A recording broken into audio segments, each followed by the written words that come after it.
Hi అండి, welcome back to కథల పదిరేళ్ళు. Please ముందుగా వీడియోకి ఒక చిన్న లైక్ చేసి హైప్ చేయండి. అలాగే ఛానల్ ని సబ్స్క్రైబ్ చేసుకోండి. ఈ రోజు కథ my dear Satyabhama, episode number 22.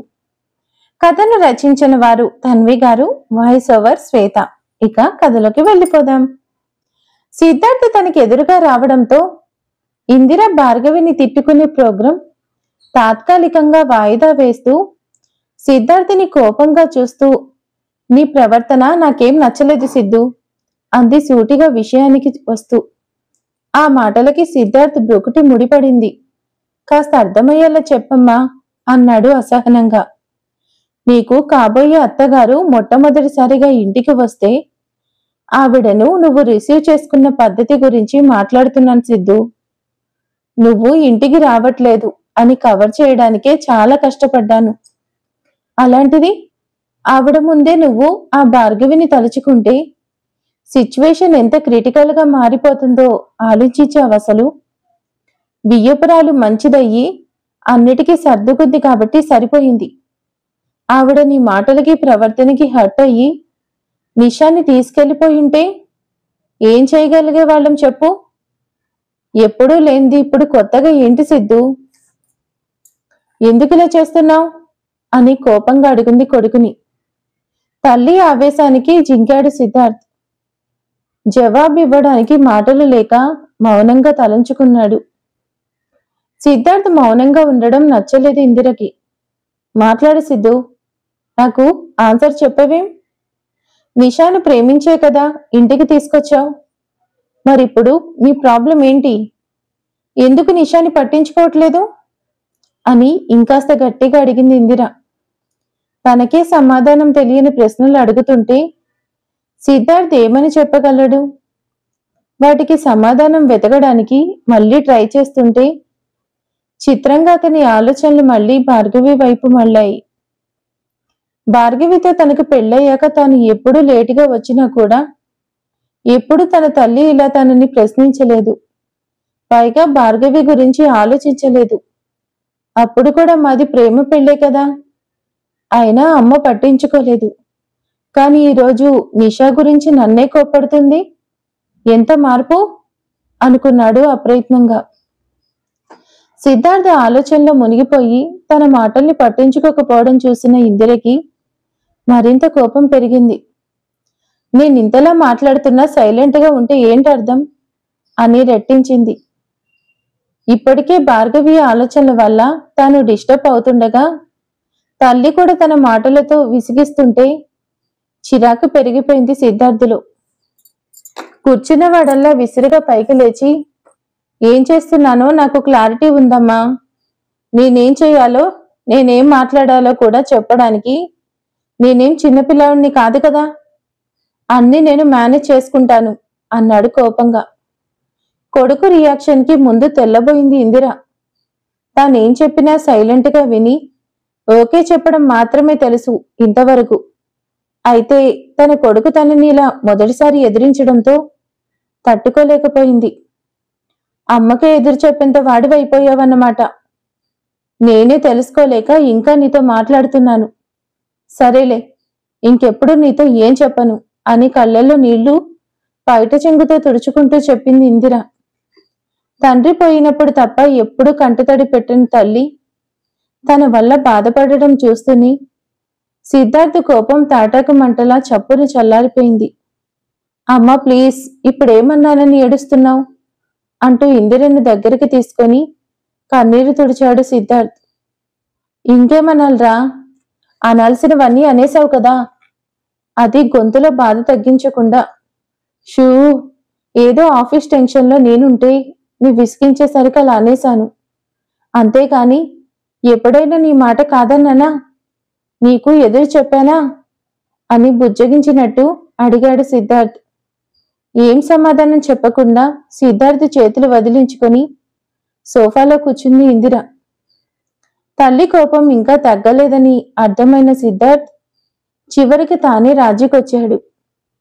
తల్లి ముందు కూర్చొని చేతులు పట్టుకొని, ప్లీజ్ అమ్మా అలా ఉండకు. ఇప్పుడేం చేయమంటావు చెప్పు.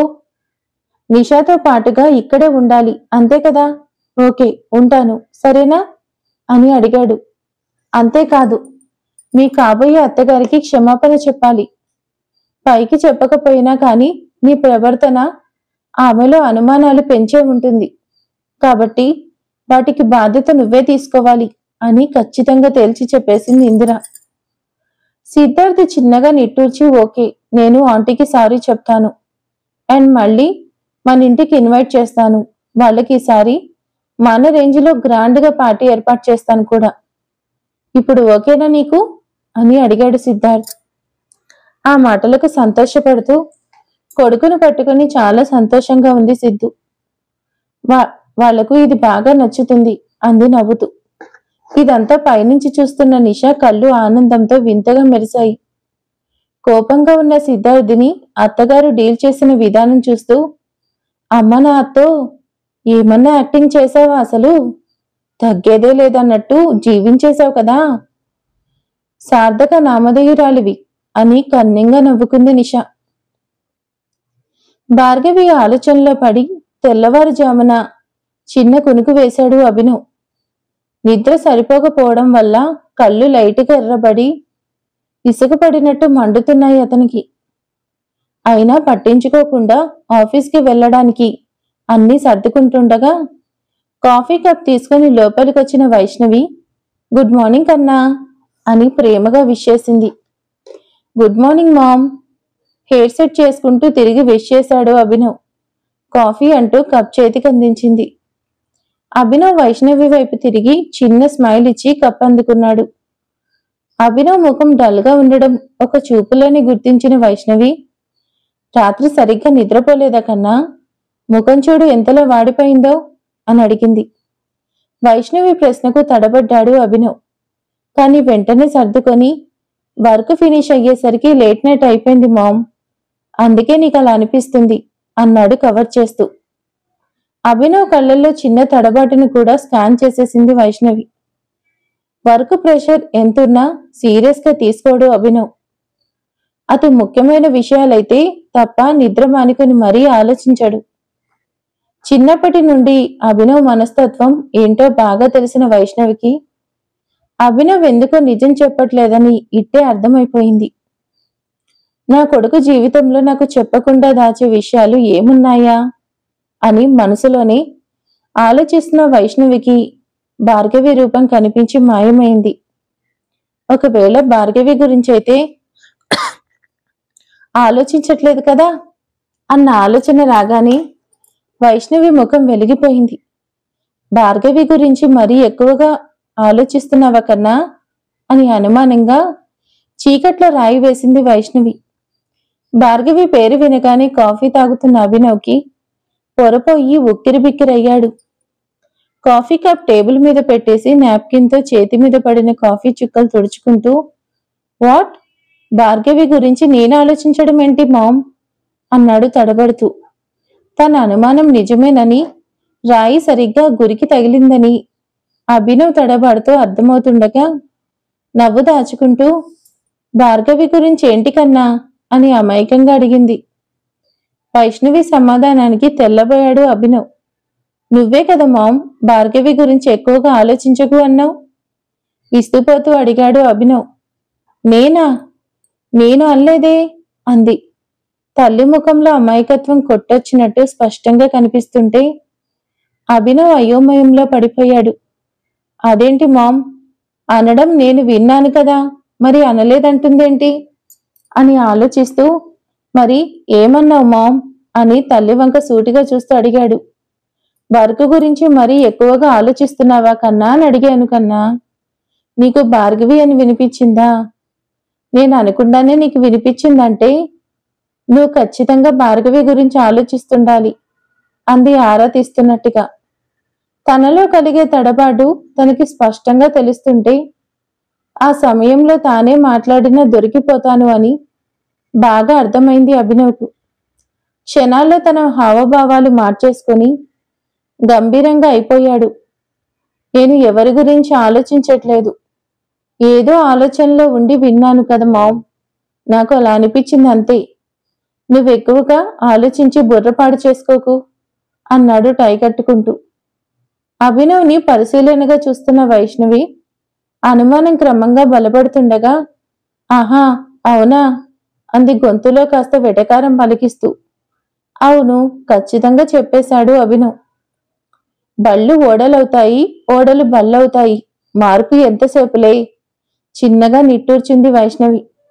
తల్లి వెటకారానికి చిరుకోపంగా చూస్తూ, ఏది ఏమైనా ఈ అభినవ్ మాత్రం అభినవ్లానే ఉంటాడు, ఇందులో ఎలాంటి మార్పు ఉండదు, ఎవ్వరూ మార్చలేరు అని స్పష్టంగా చెప్పాడు. నువ్వు నా అభినవ్లా ఉండాలని నా తాపత్రయం కదా కన్నా, మార్చి తీరుతాను మనసులో అనబోయి పైకి అనేసి గబుక్కున్న నాలుక ఖర్చుకుంది వైష్ణవి. బ్యాగ్ భుజానికి తగిలించుకునేవాడల్లా సడన్ గా ఆగిపోయి, ఏంటి మామ్ ఏమన్నావ్ అని డౌట్గా అడిగాడు. వైష్ణవి వెంటనే సర్దుకొని, నువ్వు మారవు నాకు తెలుసు అంటున్నాను కన్నా అంది. తల్లి వంక విచిత్రంగా చూస్తూ, ఏంటో మామ్ ఈ రోజు స్ట్రెయిన్ గా బిహేవ్ చేస్తున్నావు, హెల్త్ బాగానే ఉంది కదా, లేదంటే హాస్పిటల్కి వెళ్దామా అన్నాడు ఇంకా అనుమానం తీరక. అంటే నాకు మతి భ్రమించి పిచ్చి పిచ్చిగా మాట్లాడుతున్నాను అంటున్నావు అంతేనా? చిరుకోపంగా చూస్తూ అడిగింది వైష్ణవి. ఇంచుమించు విషయం అదే మామ్ అన్నాడు అభినవ్ అల్లరిగా నవ్వుతూ. వెదవా, నాకు పిచ్చంటావా అని ఇంకా ఉడికిపోతూ అభినవ్ భుజంపై చిన్నగా చరిచింది వైష్ణవి. అభినవ్ హాయిగా నవ్వేస్తూ, నేను అనలేదు మామ్, నువ్వే ఆ క్లారిటీ ఇచ్చావు అన్నాడు ఇంకాస్త ఆట పట్టిస్తూ. వైష్ణవి మొహం ఎర్రగా కందిపోగా అలకగా మొహం పెట్టి రూంలోంచి బయటికి వెళ్లిపోయింది. తల్లి అడకి ఎంతసేపో బాగా తెలిసిన అభినవ్ చిన్నగా నవ్వుకొని చెదిరిన క్రాఫ్ట్ ని మళ్లీ సెట్ చేసుకున్నాడు. మొబైల్ కార్ కీస్ అందుకొని తను బయటకు నడిచాడు. సోఫాలో మూలకు కూర్చున్న వైష్ణవి అభినవ్ రావడం గమనించి ముఖం తిప్పుకుంది. అభినవ్ బ్యాగ్ సోఫాలో పెట్టి డైనింగ్ టేబుల్ దగ్గరికి వెళ్లి బౌల్స్ మీద మూతలు తీసి చూశాడు. అలిగి కూర్చున్న తల్లిని గమనిస్తూనే డైనింగ్ టేబుల్ మీద ఉన్న బౌల్స్ మూతలు ఓపెన్ చేసి చూస్తే తనకిష్టమైన టిఫిన్ కనిపించాయి. దాంతో నవ్వుకుంటూ ప్లేట్లో పెట్టి తీసుకొచ్చాడు. అభినవ్ ప్రేమగా తినిపించబోతుంటే నాకేం అక్కర్లేదు అంది చిరుకోపంగా.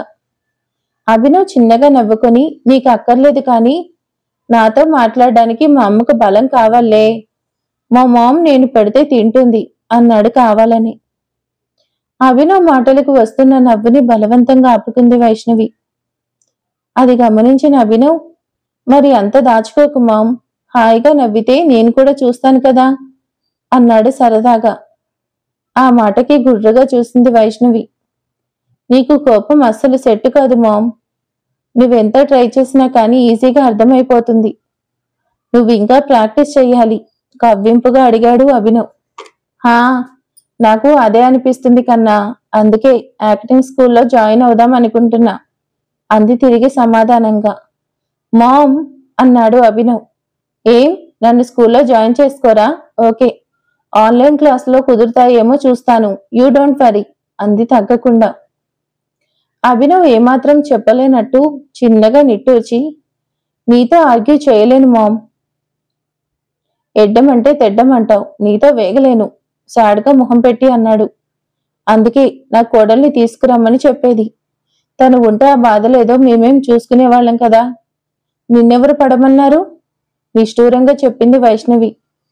ఈ టాపిక్ మాత్రం వదలవా, ఏది మాట్లాడినా చివరికి కోడలు అంటావు అసహనంగా అన్నాడు. వదిలే సమస్య లేదు, నువ్వు కోడల్ని తీసుకొచ్చే వరకు ఇలా సంబంధం లేని వాటిల్లో కూడా కలిపేస్తూ నీ బుర్ర తింటూనే ఉంటాను తేల్చి చెప్పేసింది వైష్ణవి.